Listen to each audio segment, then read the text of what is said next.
प्रथमं शैलपुत्री च द्वितीयं ब्रह्मचारिणी तृतीयं चंद्रघंटेति कुसुमांडेति चतुर्थकं पंचम स्कंदमातेति षष्ठम कात्यायनीति च सप्तम कालरात्रीति महागौरीति चाष्टमं नवम सिद्धिदात्री च नव दुर्गा प्रकीर्तिता।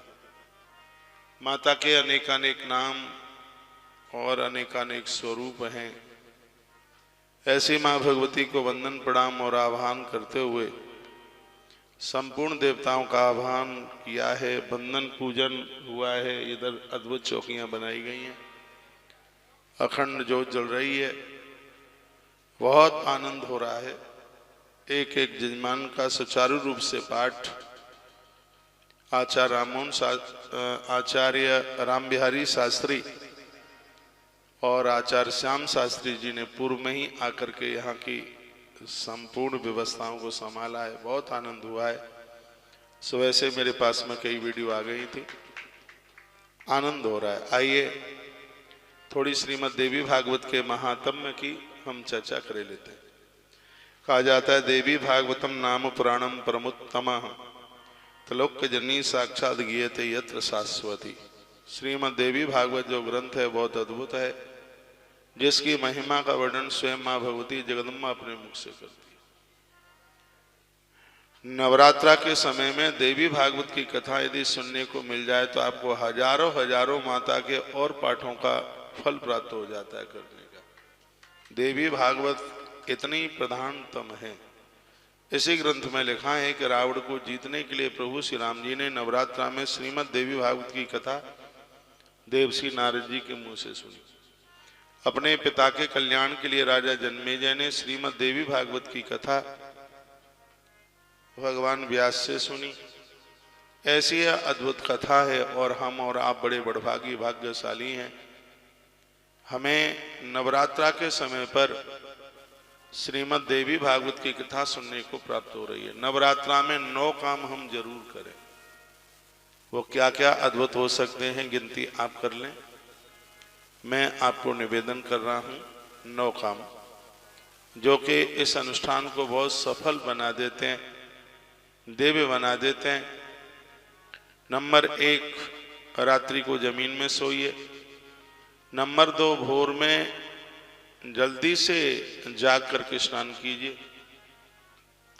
नंबर 3, प्रत्येक दिन आप कलश में जल के छींटे लगाएं। बहुत ध्यान से सुनिए। यदि कलश में जल कम हो रहा है तो उस कलश में प्रत्येक दिन थोड़ा सा जल डालिए। वैसे विधान ऐसा है कि नारियल उठा के हर रोज कलश में जल डालना ही चाहिए।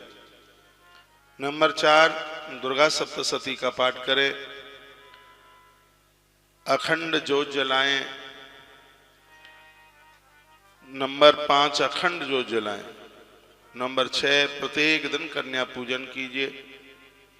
नंबर 6, भले ही थोड़ी आहुतियां आप डालें, प्रत्येक दिन डालें। इसमें बिल्कुल किसी भी प्रकार की कंजूसाई नहीं। नंबर 7, गुड़हल के फूल से माता का अर्चन करें। इसे दुर्गा अर्चन कहते हैं। प्रत्येक दिन करें। एक भी दिन इसमें बिल्कुल एब्सेंट नहीं होनी चाहिए। नंबर 8, बेल पत्रों की माला माँ को प्रत्येक दिन चढ़ाएं। इसमें बिल्कुल भी कंजूसी ना हो।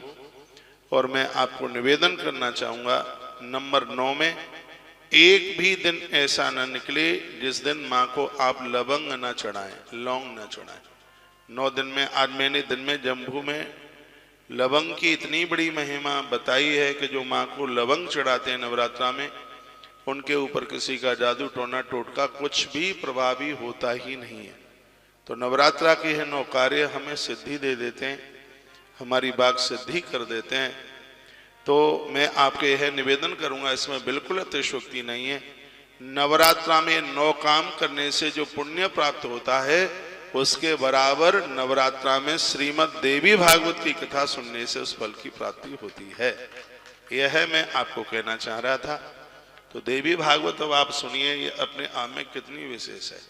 आज मैंने दिन में बोला है, ये 9 कार्यों को हम पूरा करेंगे तो हमें तो डबल फायदा मिल रहा है। 9 काम वो कर रहे हैं, वो 9 के बराबर एक देवी भागवत।